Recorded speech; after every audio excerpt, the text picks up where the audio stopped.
16 anos depois, em março, estamos aqui de novo.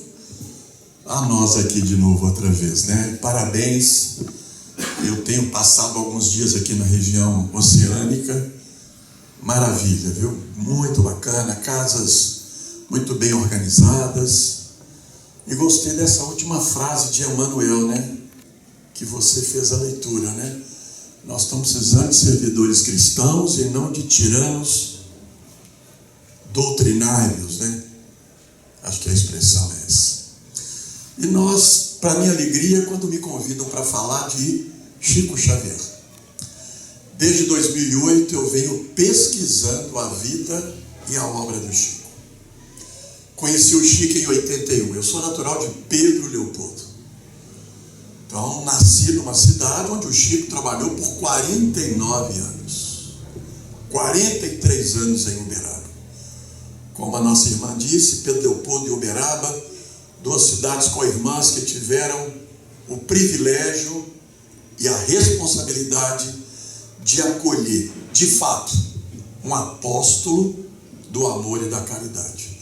Ontem completou 24 anos que ele retornou à pátria espiritual. Parece que foi ontem, né? Eu acho que a lição foi tão bem dada que parece que foi ontem. É como se nós tivéssemos perdido um familiar muito querido. E de fato, para nós espíritas, teve um papel muito importante no fortalecimento do nosso movimento, não só no Brasil, como fora dele. Conhece-se a árvore, então conhece-se o Chico por tudo aquilo, por aquele rastro de luz que ele deixou nos seus 92 anos de idade. Dentre estes, 75 anos dedicados ao Cristo. Chico não gostava de Jesus Cristo, ele amava Jesus Cristo. Será que nós amamos? Eu sempre faço essa pergunta para mim mesmo. Eu acho que eu passei a admirar a figura, não amar ainda, a figura de Jesus pelo olhar de Chico Xavier. Vou dizer uma coisa, graças a Deus não está sendo filmado. Acho que o Chico esteve com Jesus Cristo antes do seu último renascimento e foi recebido por Jesus, parabenizando pelo trabalho, né? O Chico foi um completista. Completista é aquela pessoa que faz além do que havia sido programado. E nos deixou aqui um legado. Os bastões estão em nossas mãos. É como uma corrida de revezamento. Ele correu o período dele, o percurso dele. O bastão agora está em nossas mãos. Como diria Leon Denis, o espiritismo será o que nós espíritas fizermos do movimento. Então compete a nós.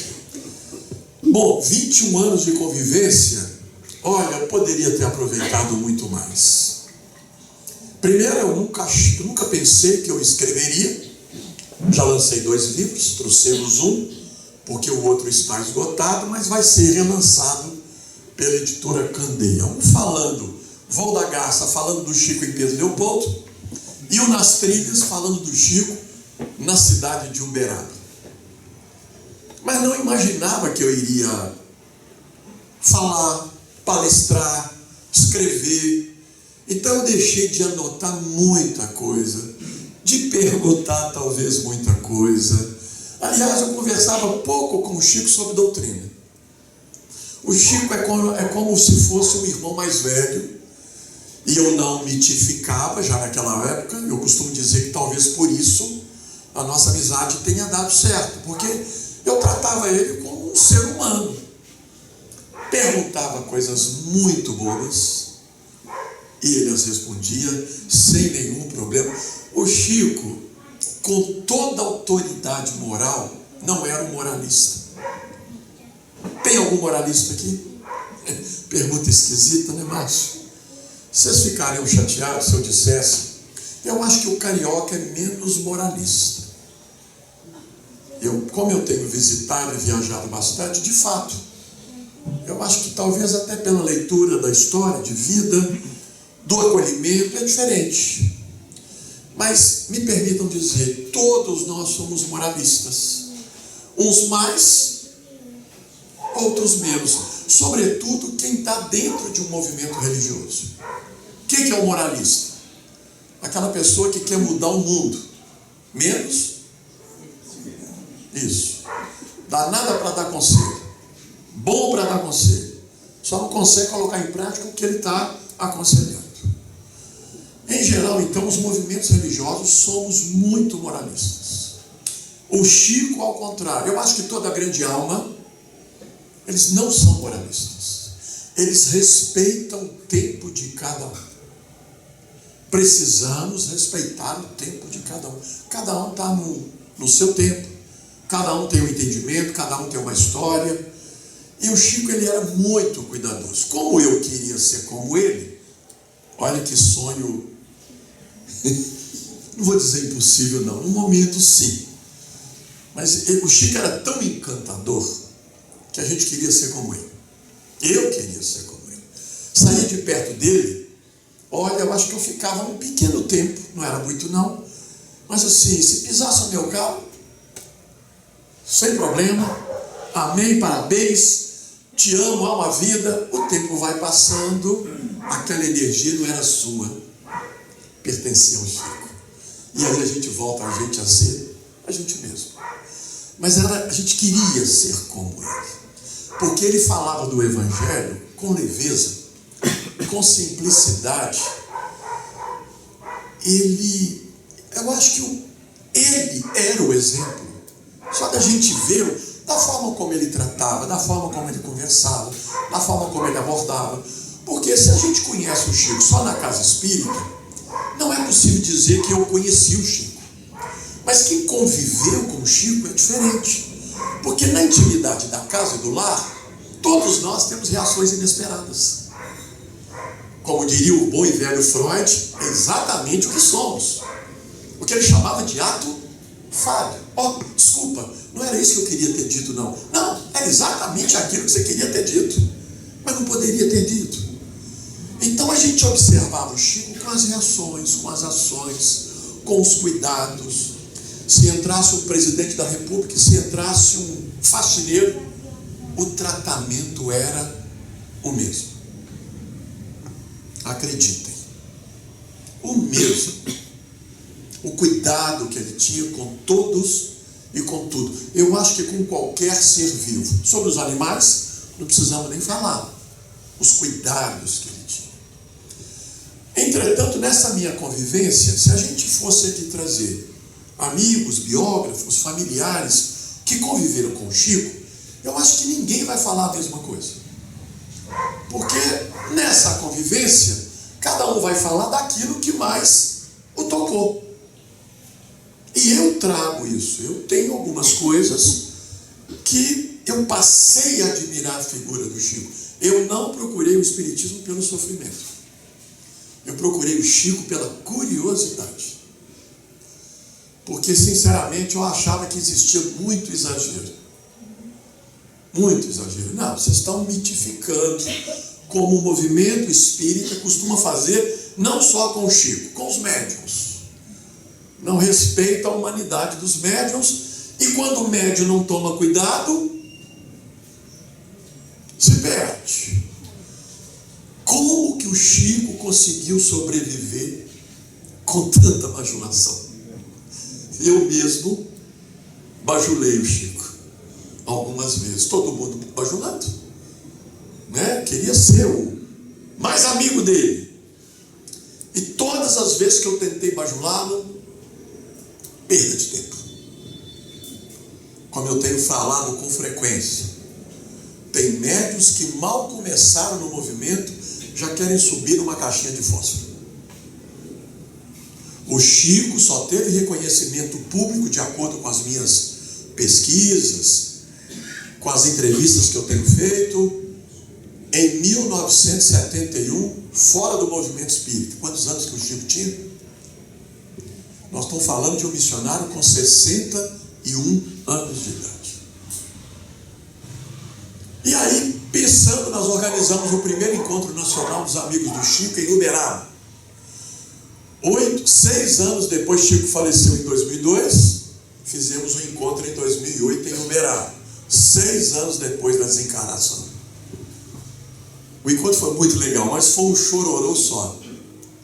Inclusive um amigo que não entendia aquele movimento falou que nós estávamos mitificando, Chico. Eu falei, não, isso é saudade, amigo. Como diz José Issa Filho, um poeta e escritor Pedro Leopoldense, existem 2 tipos de saudade. Uma é a saudade do bolso. Você coloca no bolso e tira do bolso a hora que você quiser. A outra é a saudade do coração. Vem quando quer e vai quando você menos espera. Então aquela reunião, muita gente ali que conviveu, doutora Marlene Nobre, o próprio Bacelli, que ali estava, muitos amigos ali presentes, e cada um trazendo o seu depoimento. Ali eu falei, poxa, eu acho que eu tenho alguma coisa para falar. E o que mais me chamou a atenção em Chico? O ser humano que ele foi.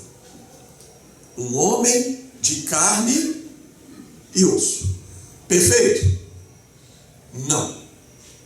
Quem gosta de mitificar, estou afirmando que Chico não era uma criatura perfeita, mas uma criatura que avançou muito, e muito mais do que nós. Com uma leitura sobre os outros, sobre ele mesmo e sobre a vida, que foge ao nosso entendimento. Mas como que ele, com tanta bajulação, não se encantou com ele mesmo? Todo mundo falando, como diz, né? Eu sou o cara.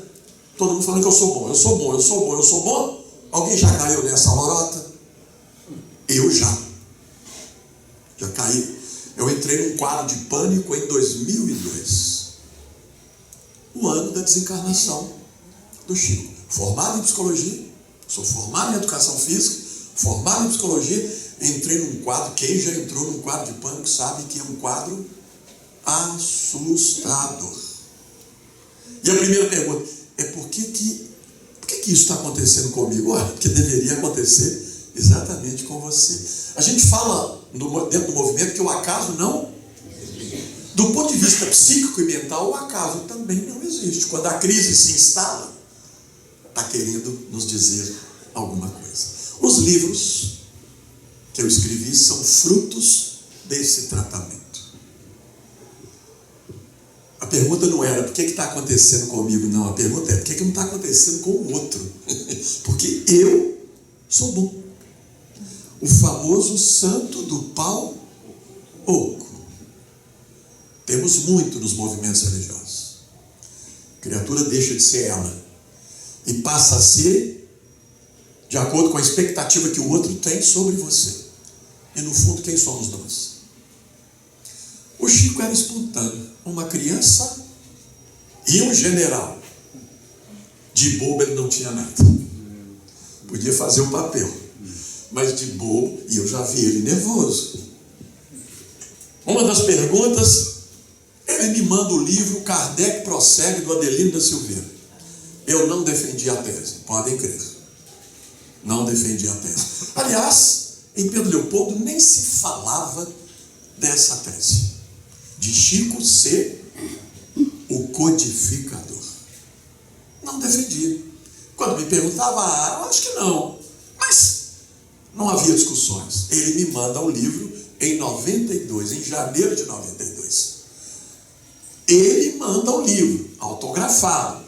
É diferente se eu chegasse com o livro do Adelino, ô Chico, autografa aqui para mim. É diferente. Nessa convivência, eu recebi 132 livros enviados pelo correio do Chico. Pelo correio através do Chico através do correio. Autografado. Fui ler. Falei, que é isso? Uai, né? Vocês repararam, né? Uai. Mineiro, né?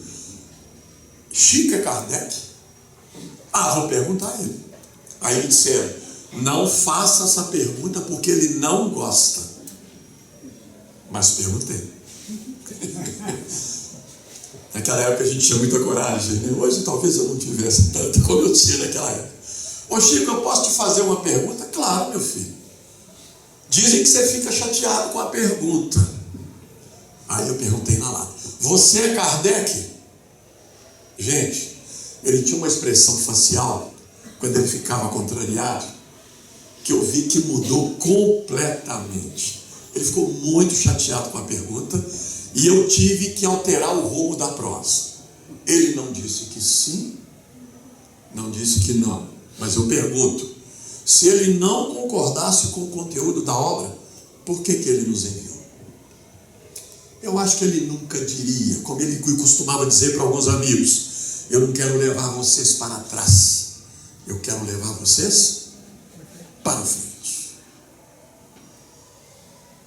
Então esse homem, cada vez que eu vou pesquisando sobre a vida e a obra, eu tento manter o distanciamento do pesquisador, como eu tenho repetido, senão não fica uma obra histórica real, fica uma coisa imaginativa, para tentar dizer para futuras gerações, porque nós somos contemporâneos de Chico, quem foi Chico Xavier. Foi mais do que nós podíamos imaginar. Não era possível colocar uma luz daquele quilate debaixo do alqueire. Não era possível. E aí lançamos o nosso primeiro trabalho, que eu vou compartilhar a parte dele aqui com vocês. Trouxemos alguns exemplares, quem tiver interesse. Este livro, eu não vou falar hoje sobre ele, eu vou falar sobre as mães. Tem muitas fotos históricas antigas, muitas entrevistas. Não é um livro rigorosamente acadêmico, mas ele segue as regras da academia. Mas eu coloquei entre um acadêmico e um poético, por isso que eu coloquei a garça. Vocês estão vendo uma delas aqui. Isso é uma frase do Chico: quem sabe, quem ama, muito mais. Coisa que eu estou longe ainda de entender o que aquele homem sentia. Eu posso dizer por onde ele ia, quantas obras ele psicografou, onde ele esteve, enfim. Agora, o que o Chico Xavier sentia? É uma tarefa impossível. Mas consideramos aqui essa garça, uma metáfora que nós utilizamos para falar dessa alma generosa.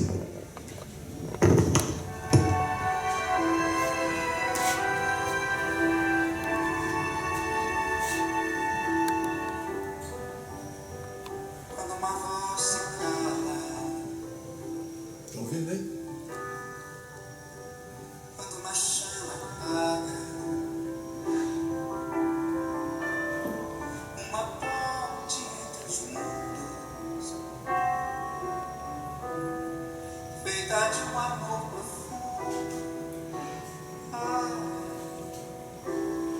recita versos imortais.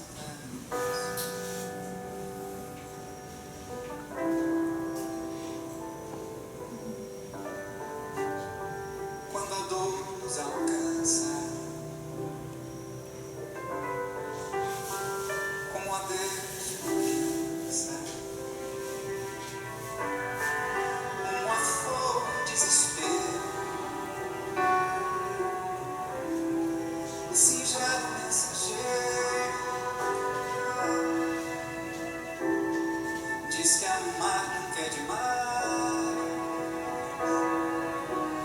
Saudade, lamentos, nunca diga adeus, porque adeus não há.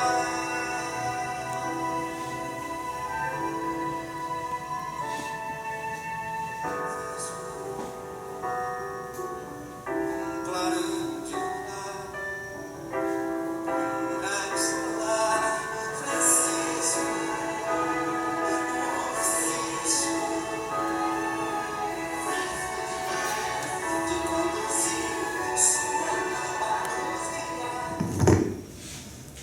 Francis, sabe qual que era o nome dele? Quem pode aí? O nome de registro em cartório. Pouca gente sabe. Francisco de Paula. Francisco de Paula Cândido. Alguns colocam Francisco de Paula Cândido Xavier. Não tinha o Xavier. É tanto que desde 66 ele assina 2 nomes. Francisco de Paula Cândido, por causa dos proventos, né, da aposentadoria, e Francisco Cândido Xavier, mais conhecido como, ou como ele se intitulava, Cisco Xavier. Eu não me chamaria dessa maneira. Ele chamava, não era para agradar, era do jeito que ele se enxergava. Ele não se encantou porque ele caminhou nessa direção, nasceu simples, viveu simples, morreu simples assim. Essa garça é uma história oral que circulou na cidade de Pedro Leopoldo, contada por uma famosa benzedeira chamada Satomásia.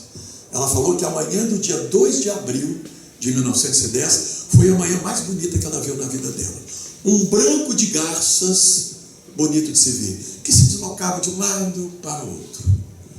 Eu achei tão bonita essa história oral, aquela que é reproduzida de geração em geração através da palavra, que eu resolvi colocar como título.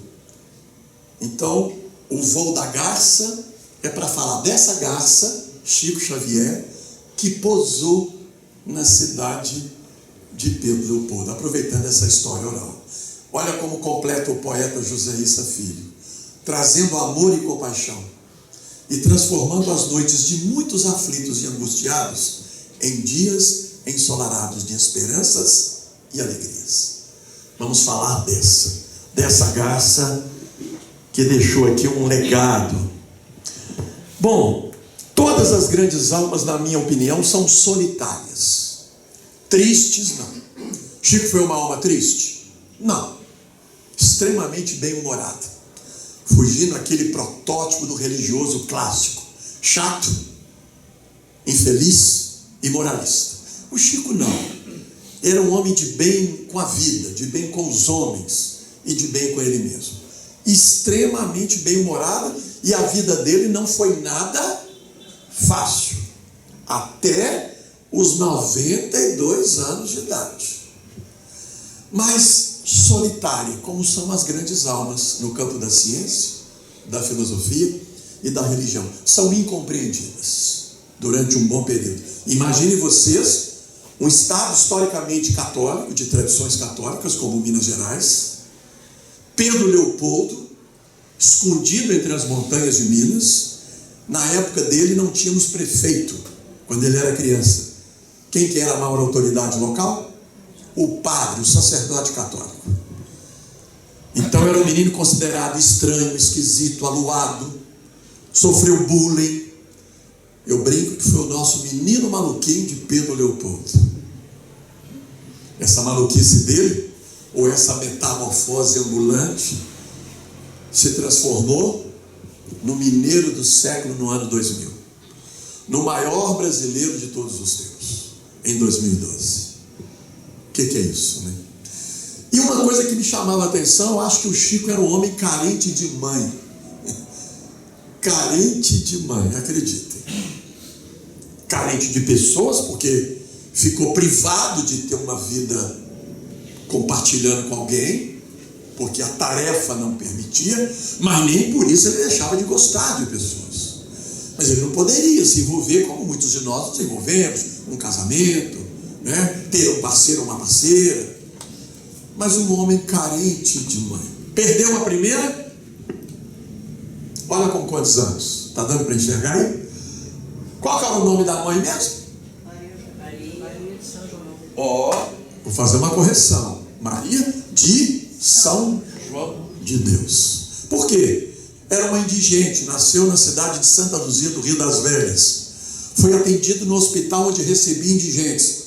Existe até hoje em Santa Luzia. Qual que era o nome do hospital?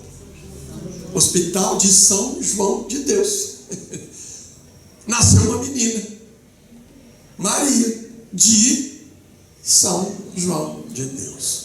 Olha o ano que ela nasceu? 81. Olha o ano, 1881. Olha o ano que ela desencarnou? 1915. Com quantos anos? 34 anos. O Chico tinha 5 anos, amava Maria de São João de Deus. E olha que a mediunidade do Chico começou por volta dos 4 anos de idade. Já enxergando, já ouvindo, não dormindo, ficando acordado a noite toda. Ninguém sabia o que era aquilo. E Maria de São João de Deus, a gente pode ver a estatura moral de Maria de São João de Deus através do livro Cartas de uma Morta, uma das obras que o Chico considerava das mais importantes. Claro que tinha uma importância afetiva, era a mãe dele ali falando, não é só do planeta Terra não, está falando de Júpiter e Saturno. Que criatura foi essa? Que reencarnou aqui para ser mãe. Mãe de quantos filhos? Vamos contar aqui. Aqui está marcando. Eu também achei que eram 9. Mas entre Tiquinha, Maria da Conceição Pena, 1907, e o Chico, nasceu uma criança e viveu poucos dias. Não sou eu que estou dizendo isso. É uma das irmãs, é uma das sobrinhas falando isso. Olha aqui. Esse livro foi lançado alguns anos atrás, Chico Xavier do Calvário à Redenção. E numa carta do Chico para os familiares de Sabará, ele escreveu, tem essa afirmação aqui: Tiquinha, é o Chico falando, Tiquinha é a Maria da Conceição Xavier e eu renascemos para a existência física com apenas 3 anos de diferença. 1907, 1910. Entre nós surgiu uma criança que faleceu depois de algumas horas de nascida. 10 irmãos, 10 filhos do primeiro e 6 do segundo. Ao todo, São João Cândido, como não tinha televisão, a distração na época era fazer filho, né? 16 filhos. Então vamos voltar aqui na anterior. A mais velha, Maria Cândida Xavier. E aqui eu quero fazer um esclarecimento. Tem uma foto que circula na internet, eu coloquei ela aqui, vocês vão ver, que muita gente fala que foi a mãe de Chico. Não existe registro fotográfico da primeira mãe de Chico. Não existe. Fake news. E eles colocam a foto de Maria Cândida, Bita, mais conhecida como Bita. Olha o ano que ela nasceu, 1895. Maria de São João de Deus, em 81. Quantos anos que ela tinha? 14 anos. Como na época isso acontecia com muita frequência.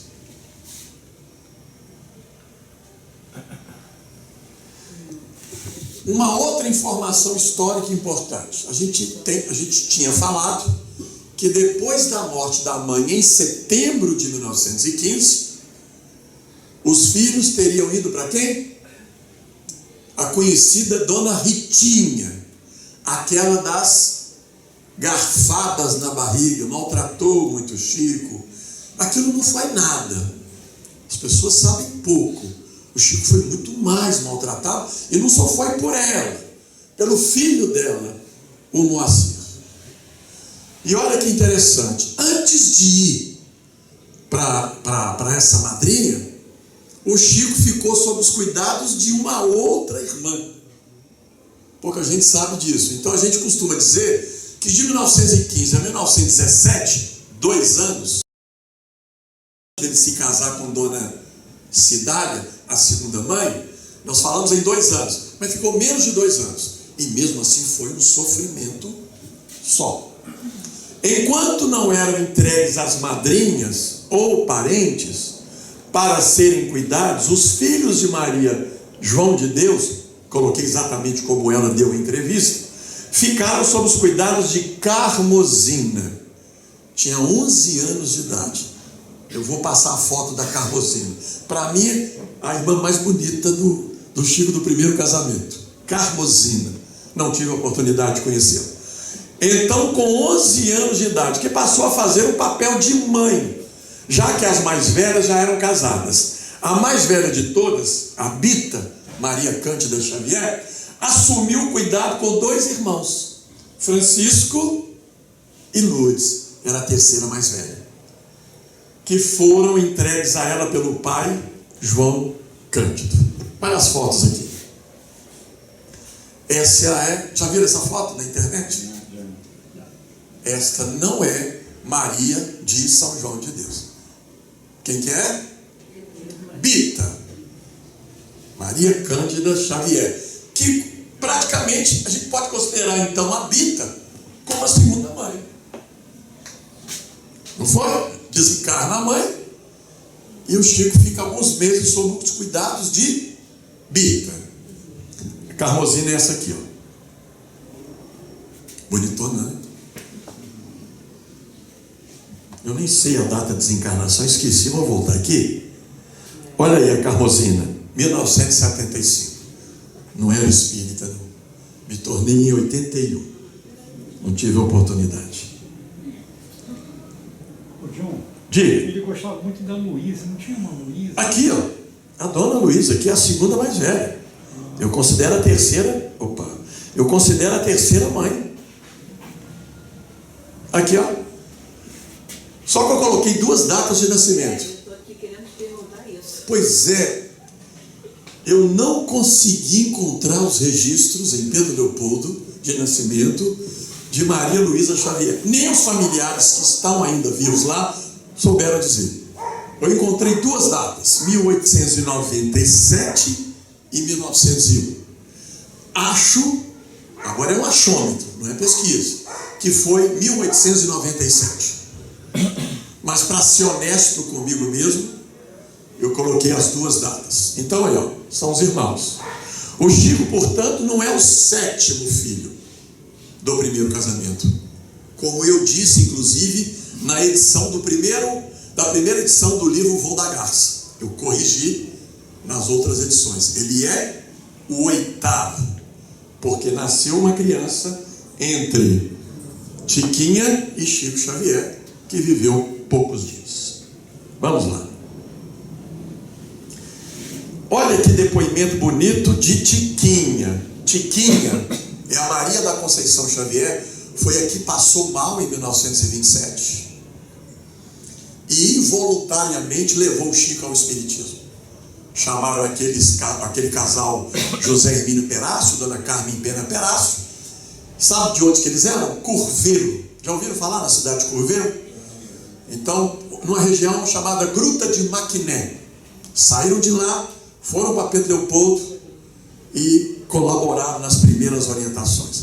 Mas olha o que Tiquinha fala, está no livro do Ranieri, Prisioneiro do Cristo.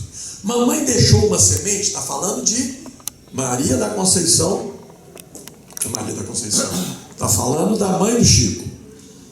Mamãe deixou uma semente de amor no coração de cada filho, pelas suas expressões de bondade e de simplicidade. Ela calada, tinha uma fisionomia serena e muito tranquila. Está falando de Maria e São João de Deus.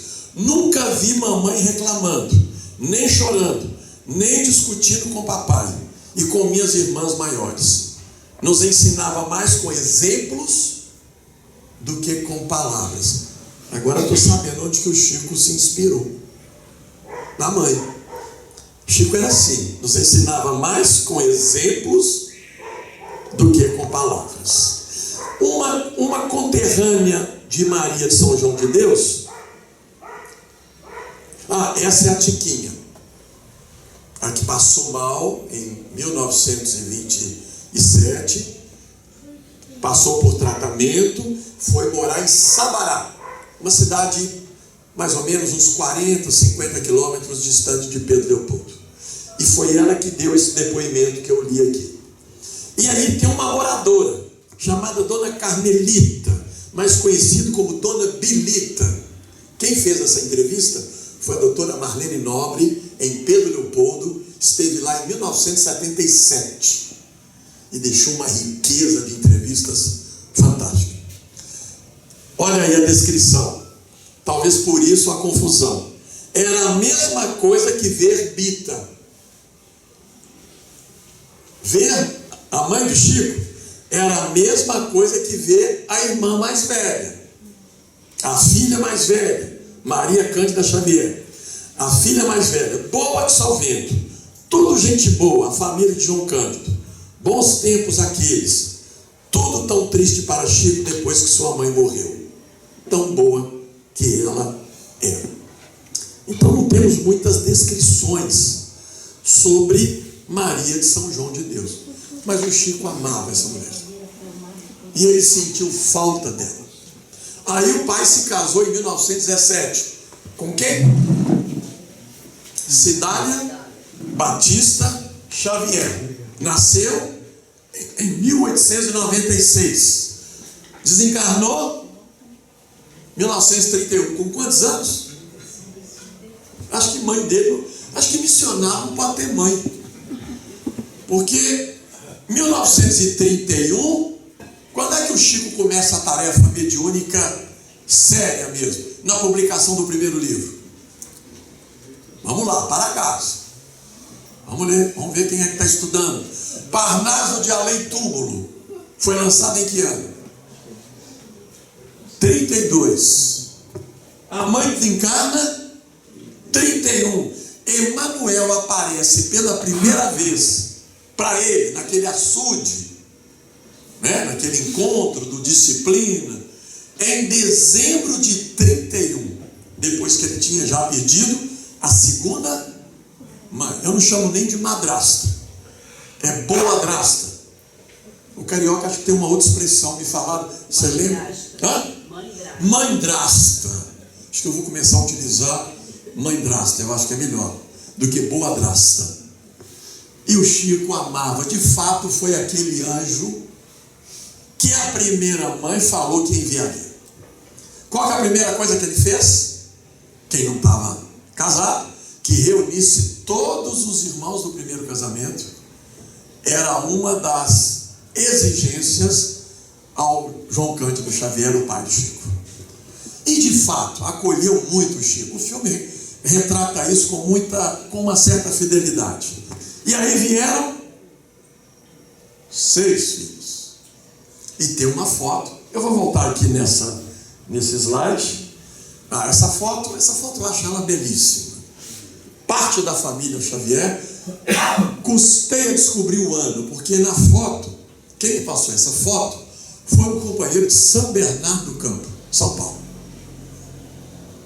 E eu não sabia a razão daquela reunião. Descobri. A Tiquinha, a que levou o Chico involuntariamente ao espiritismo, é esta aqui. Estava se casando com Jaci Pena. Quem foi Jaci Pena? Irmão de Dona Carmen Pena Perazzo. Quer dizer, a que foi ajudar o Chico no tratamento, o irmão dela se interessou e eles se casaram e foram morar em Sabará. Essa foto é de 1929.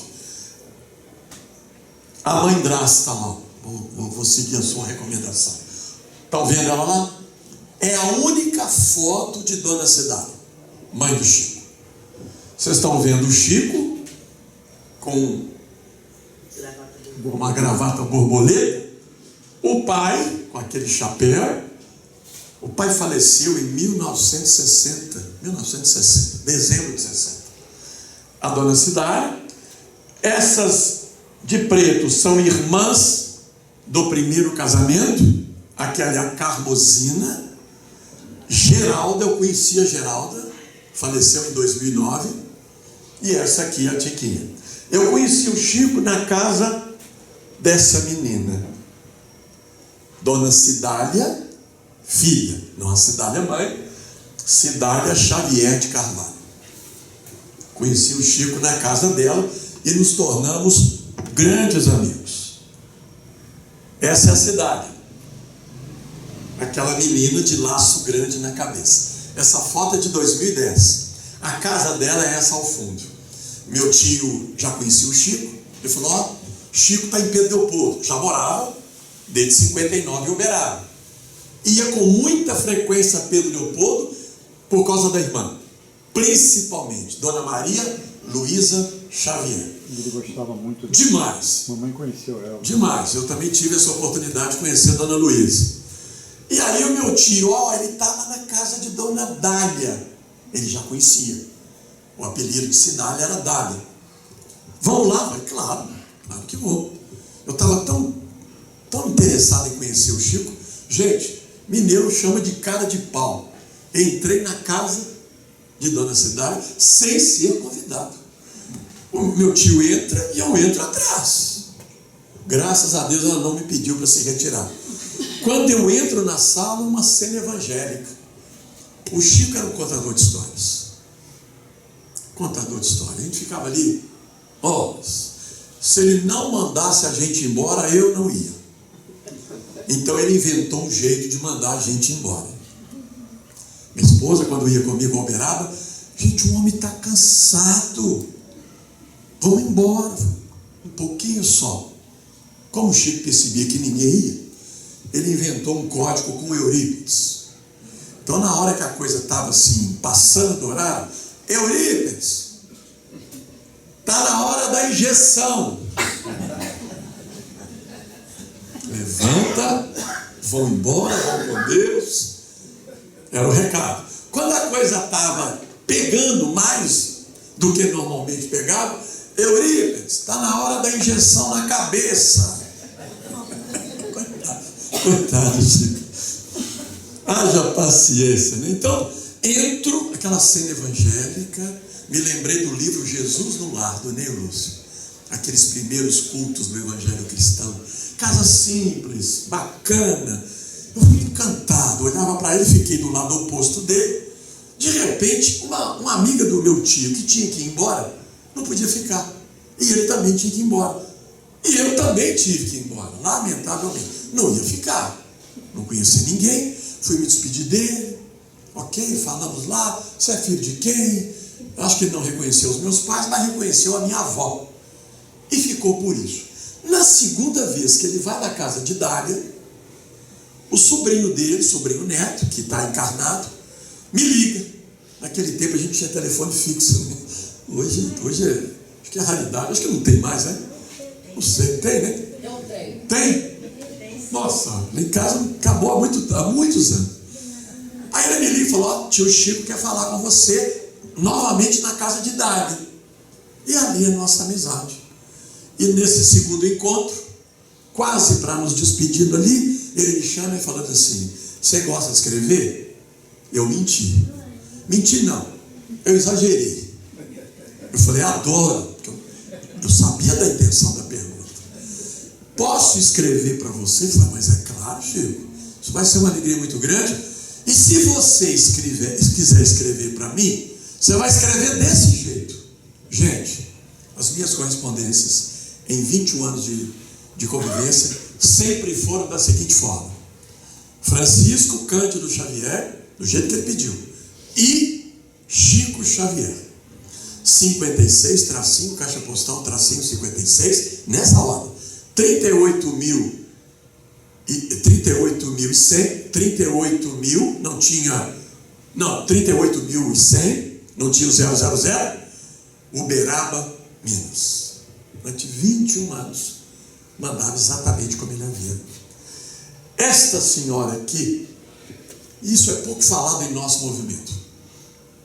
Chico trabalhou quantos anos na sua vida profissional? 41 anos. Nunca viveu às custas do espiritismo. E, gente, passou muito dinheiro nas mãos do Chico. Muito. Dobre o que vocês estão pensando. Mas ele não se encantou pelo dinheiro. Não ficava nas mãos. Ele repassava. Não ficava. Gente, como é que ele resistiu, né? Porque vai uma, vai duas, vai três. Mas pelo menos uma, né? Pelo menos uma. Nada. Então, nunca viveu às custas do espiritismo cristão. Segundo, catalogados pela casa de Chico em Pedro Leopoldo, sabe quantas obras psicografadas? Por um semi-analfabeto? 550 obras. Obras obras em diferentes gêneros literários. O Chico só teve 5 anos de formação escolar. Apenas 5 anos.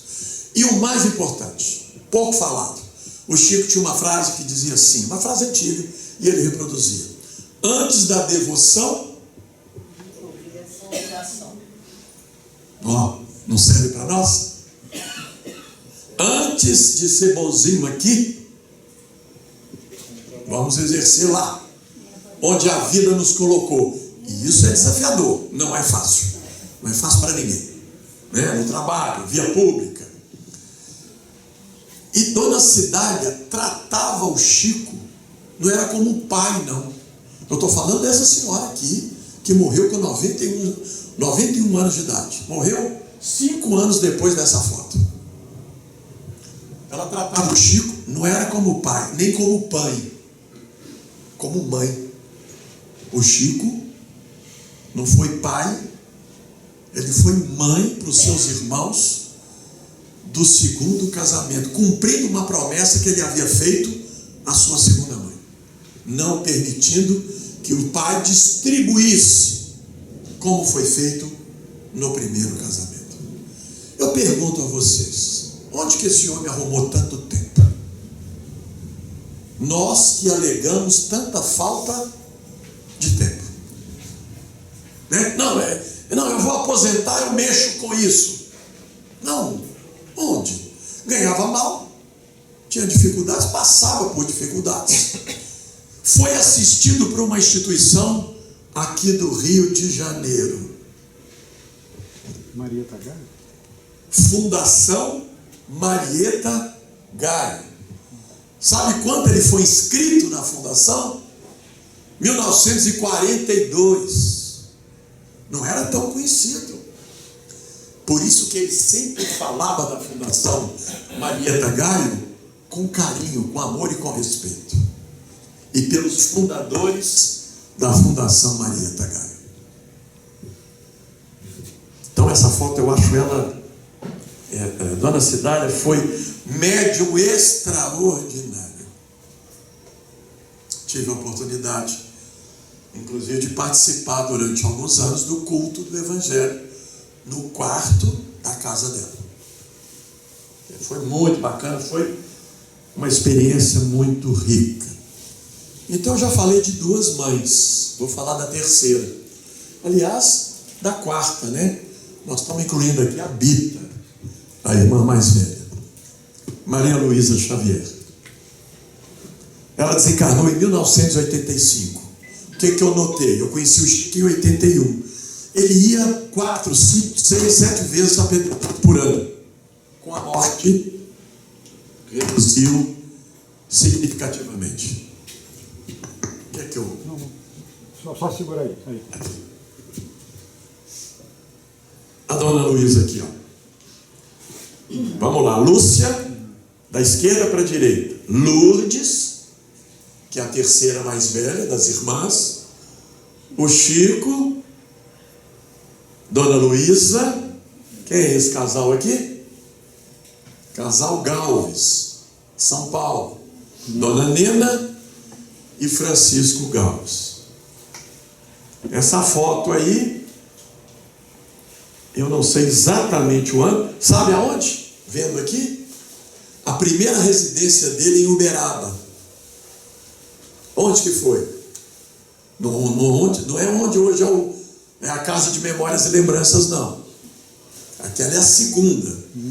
A primeira está colado com a Comunhão Espírita Cristã. Pertencia e pertence até hoje à Comunhão Espírita Cristã. O cabelinho do Chico estava com pouco cabelo ali. E como eu estou falando da humanidade dele, vou dizer uma coisa para vocês. Quem fala isso é José Issa Filho, que nasceu na mesma rua do Chico em Pedro Leopoldo, em 1923, 13 anos depois. O Chico usava todas as loções contra a queda de cabelo, na época. E o José Issa era sarcástico. Ele falou, e o cabelo teimava em permanecer no pente, ficou careca. Sofreu. Por que ele colocou peruca? Ponto. A gente tem medo de falar a palavra. O Chico tinha vaidade? Tinha. Mas qual o problema? Usava dentadura, usava perfume, gostava de andar arrumado. Ou a gente, nossa, aquele cheiro de cheiro. Não, ele gostava, tinha cheiro de cheiro, claro. Mas ele usava um perfume chamado sândalos. Que quando alguém usa esse perfume, eu nunca comprei, nunca tive interesse, eu acho muito doce. Mas quando alguém usa, eu tenho uma memória olfativa do Chico, que é esse cheiro. Eu falo, opa, está usando o perfume do Chico. Uma foto bacana, casal de amigos. Entrevistei Dona Nena em 2019, uma senhora lúcida, 2019, presidente do Centro Espírita União.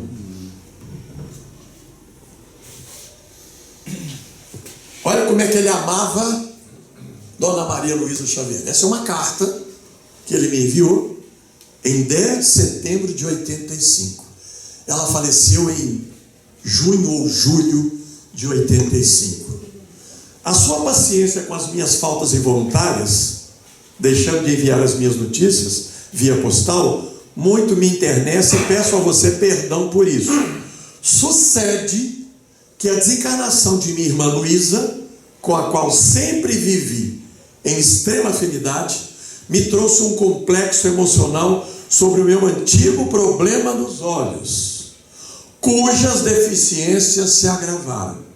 Com isso, tenho tido a obrigação de ir a São Paulo frequentemente para seguir os esquemas do médico que generosamente se entregou à tarefa de meu tratamento.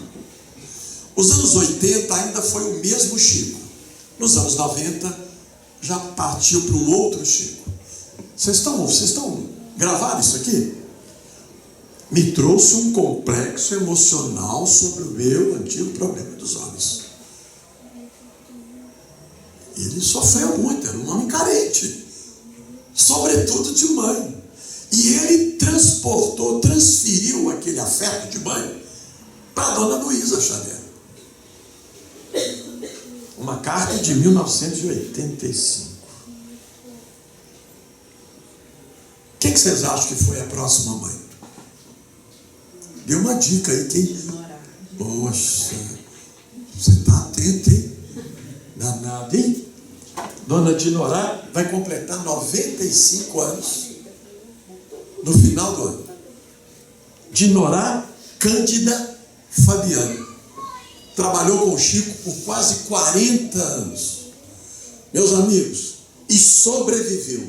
Não pelo Chico. Vocês acham que era fácil? Só de viver ao lado de um missionário no cotidiano não é tarefa para qualquer um, não.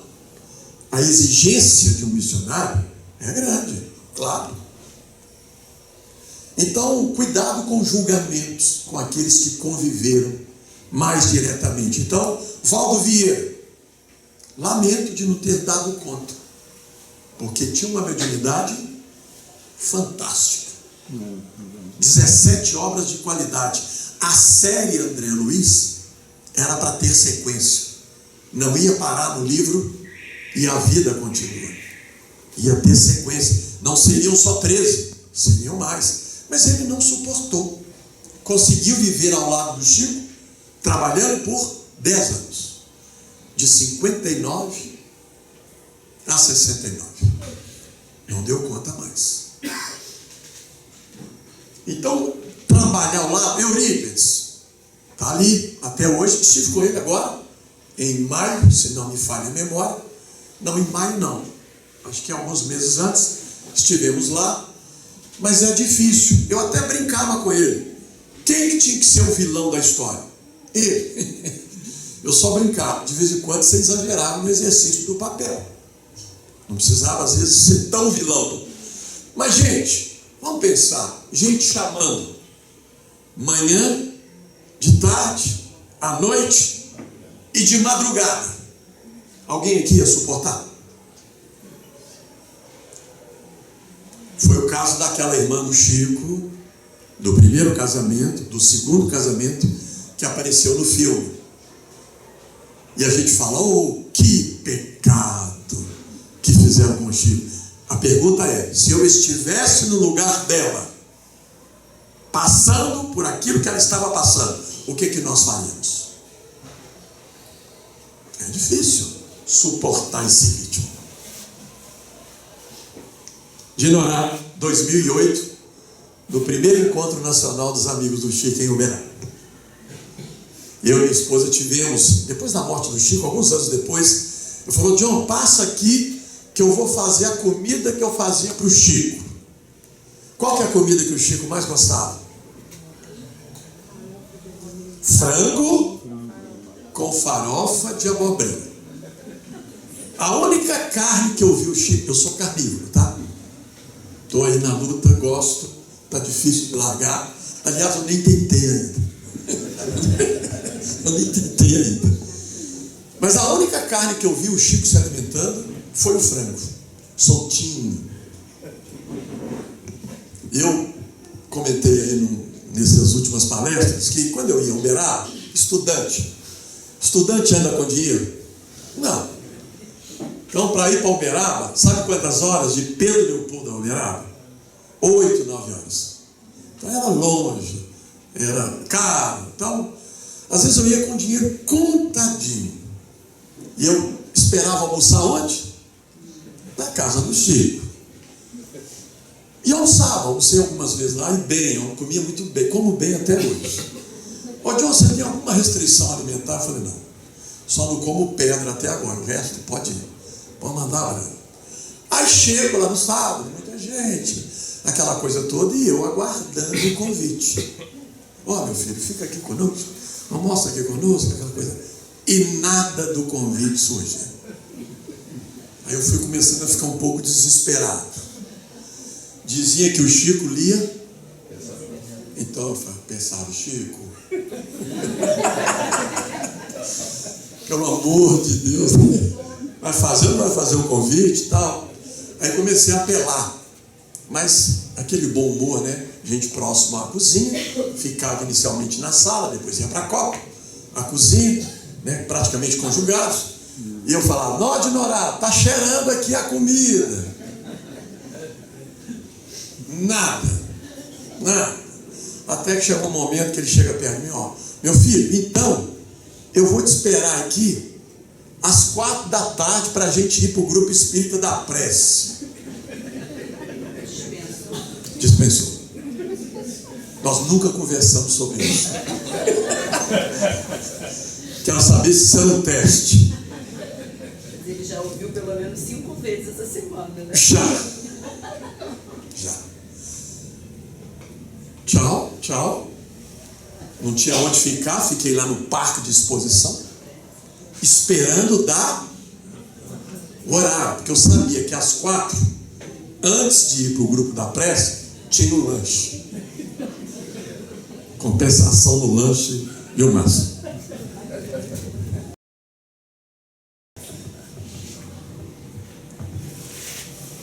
Gente, esse homem aqui não teve nenhum privilégio. Passou por todas as privações de um idoso. Eu estive uma vez com ele, eu não saberia dizer se foi 1 ano ou 2 anos antes da desencarnação, e o Eurípides: não, John, pode entrar. Eu fiquei com o Chico, não me reconheceu. Ele achou que eu era um enfermeiro. Viveu com o Chico um enfermeiro chamado Sidney. E ele ainda falou assim comigo: está na hora do banho? Olha, Chico, a privacidade do Chico era inviolável. Hoje eu estou com uma mãe de 90 anos, a gente tem que dar banho. Já não consegue reconhecer. Portanto, nós que às vezes achamos que nós temos algum privilégio, o Chico, nenhum. Passou por todas as privações de um idoso: esquecimento, locomoção. Ele tinha pavor de andar de cadeira de rodas. Ele falou que se sentasse a primeira, não levantava mais. Mas teve um momento que ele teve que colocar ele numa cadeira de rodas. Não dava nada. Então aqui já estava. Vocês conheceram esse aqui? Netinho. cuidava da barba, da peruca, né, do Chico, já desencarnado.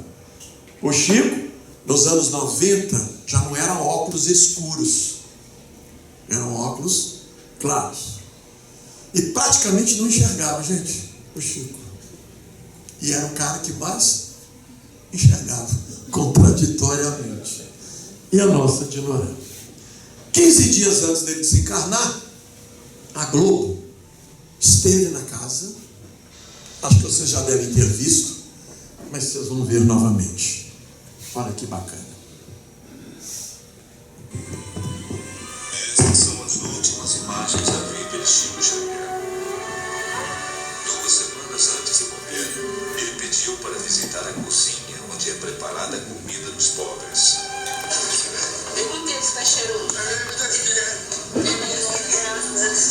Na volta para casa, o último passeio de carro. As mulheres gostaram muito, senhor. Muito bonito. Aos 92 anos, cego de um olho, debilitado, problemas no coração e nos pulmões, Chico andava de cadeira de rodas. Dinorã, companheira fiel durante 40 anos, cuidava dos remédios do médico. E ele toma um vinhozinho de vez em quando? Toma uma colher de sopa. Todos os dias? Primeiro dia ele achou força, agora até ele acha mal. Pela primeira vez, uma equipe de TV entra no quarto do maior líder espírita do Brasil. Um quarto simples, a cama e o santo sobre o armário. Uma mania. O velho Chico só dormia com os sapatos à cabeceira. Os sapatinhos, foi tá aqui no cantinho, tá bem? Aqui, ó. Dias depois, uma quarta-feira, 26 de junho. Esta é a última imagem de Chico Xavier antes da morte por parada cardíaca no domingo. Vocês conheciam essa gravação? Tomava uma colherinha de vinho, né? Achava ruim só no início, depois começou a gostar. Qual foi o maior legado deixado pelo Chico? Pergunto aos senhores e senhoras aqui. Qual teria sido? Os livros, sem dúvida, né? Um legado ad eterno, simplicidade, caridade. Que amor foi esse, meus amigos? Eu tenho contado um caso impactante. Quando nós fomos visitar o Chico em Uberaba, nos tempos ainda do receituário mediúnico e das mensagens consoladoras, 81, 82. Eu não sei exatamente o ano que a homeopatia se transformou uma referência oficial da medicina. Quando se tornou, o Chico parou de praticar o receituário mediúnico. Cheguei lá numa sexta, ele atendia sexta e sábado. Cheguei lá, muita gente, muitas caravanas, e quem desejasse alguma mensagem consoladora, fazia-se uma fila e dava algumas informações. O Chico, com uma prancheta, anotava o nome da pessoa e o ano de desencarnação. Ponto. Algumas raras vezes eu vi ele falando nome sem que a pessoa falasse qualquer nome antes. Mas não era comum. Não era comum.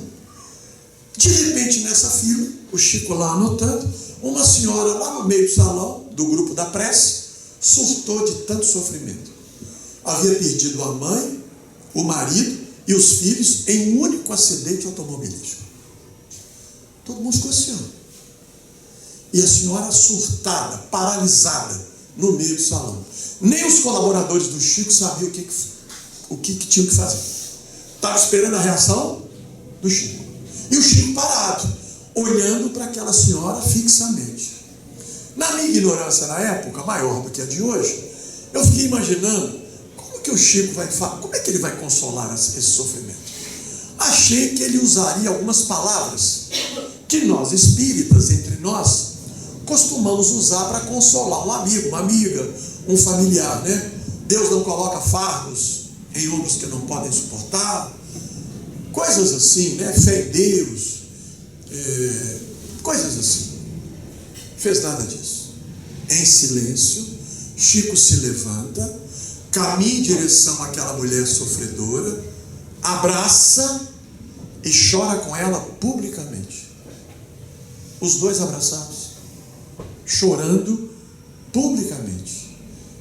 Todo mundo com a cara, eu estava com a cara de tacho.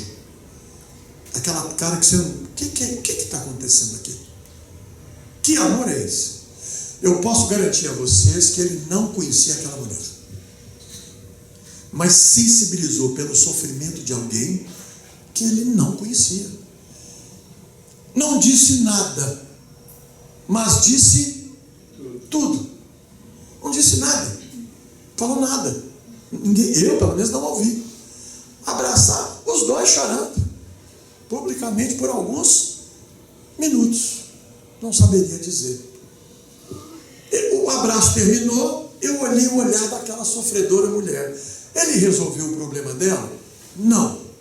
Continuavam praticamente a família desencarnada. Mas quando eu olhei para o olhar daquela mulher, chorosa, sofrida, mas um brilho no olhar.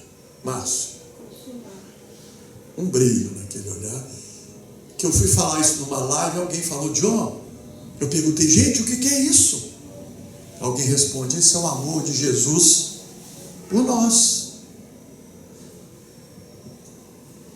Nós ficamos impactados. Se vocês me perguntaram, John, qual teria sido o maior legado?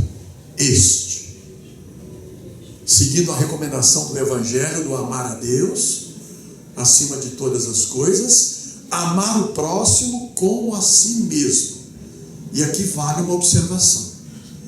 Amar o outro do jeito que ele é. Isso que é difícil. Amar o outro do jeito que ele é, e não do jeito que eu gostaria que ele fosse. Isso não é amar, isso é posse.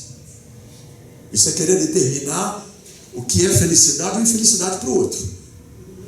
Amar o outro do jeito que ele é, independentemente da sua orientação religiosa, independentemente da sua orientação sexual.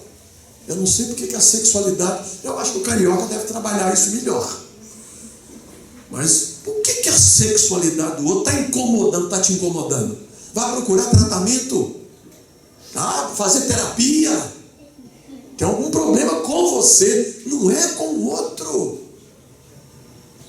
Isso era o pensamento de Chico. E em tempos de polarização em nosso país, amar o outro, independentemente da sua orientação política, pelo amor de Deus. Pensar diferente não pode nos tornar inimigos. Pensar diferente é pensar diferente, mas nós temos coisas iguais. Eu estou sentindo falta da gente discordar de alguma coisa, mas a gente concorda em muitas outras. Qual o problema? Mas não, eu tenho razão. Eu tenho razão. O outro não. O outro está errado. Ah, é?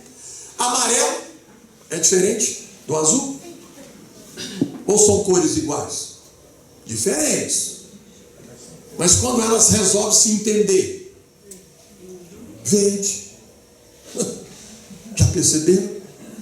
A minha diferença somada com a sua diferença, a gente pode formar uma outra cor. Por isso que eu acho que o Chico utilizou o arco-íris. Eu acho que já naquela época já queria nos dar uma lição de respeito pela diversidade e inclusão, tolerância, gentileza, mais amor, respeito pelas diferenças. Esse é o legado, o maior legado, deixado pelo Cristo. Ou eu estou mentindo? Por que nós estamos com tanta dificuldade?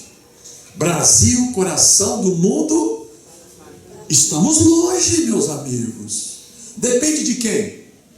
Os brasileiros, encarnados e desencarnados. E se não der certo aqui, a árvore do Evangelho vai ser colocada em outro lugar, como já foi feito em outras nações. A melhoria do mundo começa, palavras de Chico Xavier, a melhoria do mundo começa em cada um de nós. Não é só político, não. Também. E se não fizer, vão responder pelo que não estão, aquilo que não estão fazendo. E nós? Ou a gente está fazendo o papel do santo do pau oco. Ou então uma frase que é impactante. E não sou eu que falei. Está registrado pelo Carlos Bacelli, se não me falha a memória, no livro O Evangelho de Chico Xavier, lançado no ano de 2000. Os espíritas estão conseguindo um prodígio único: serem inimigos íntimos. Aí eu vou completar. Estamos nos odiando fraternalmente. Que lindo. Que lindo, né, André? Gente, olha o legado que esse homem deixou. E em uma gratidão por esse legado, eu vou colocar uma musiquinha do Nando Cordel. Vocês devem conhecer. Preste atenção na letra desta música.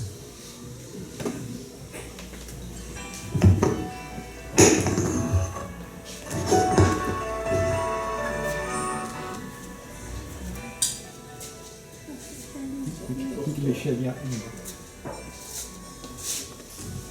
Vai. Vai. Se o seu caminho seria feliz, se a gente ouvisse os seus conselhos, seria feliz. Se fosse por socorro, 1990 essa foto, tá? seria feliz. Tinha mais coragem e determinação pra mudar.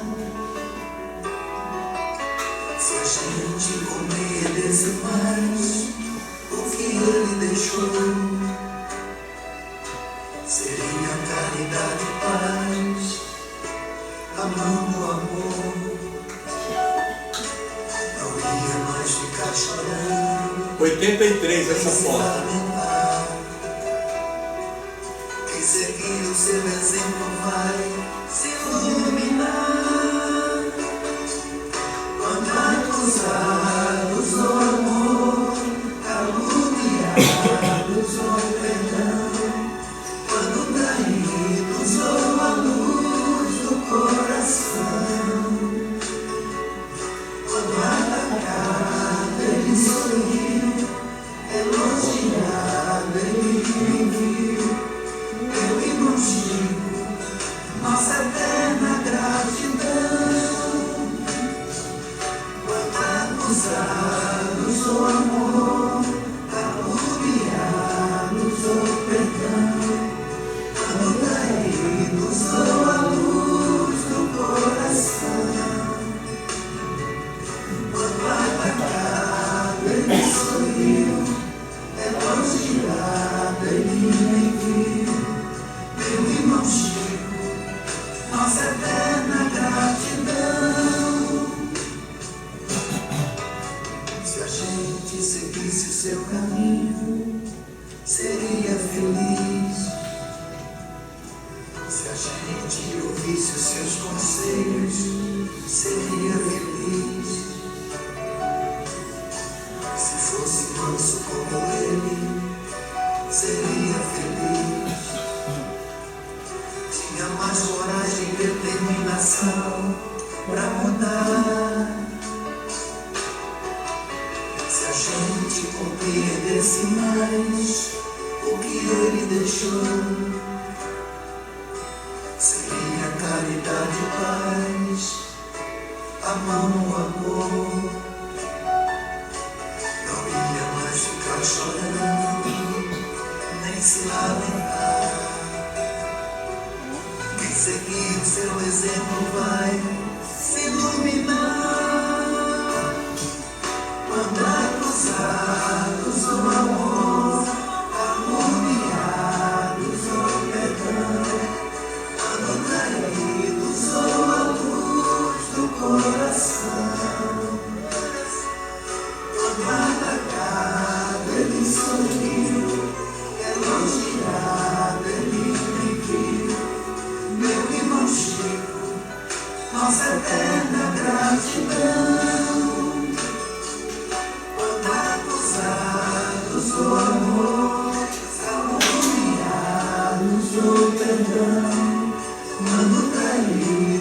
sou a luz do coração. Amada, ele sorriu, elogiado, ele nem viu. Meu irmão Chico, nossa eterna gratidão. Bonita essa música, né? Chico Xavier, fiel servidor do Cristo. Um apóstolo do amor e da caridade. Jesus, nosso guia e modelo. Perfeição. Kardec, o nosso, e Chico, nosso decodificador.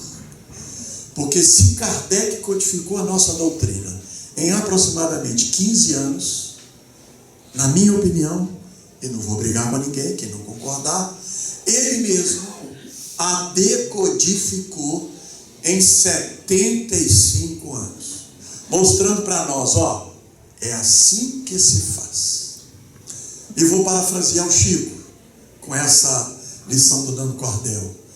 Sei o que devo ser, mas ainda posso falar em nosso nome. Nós sabemos o que devemos ser, mas ainda não somos. Mas seremos. Porque Chico era uma figura muito otimista. Como tem uma música na evangelização, né?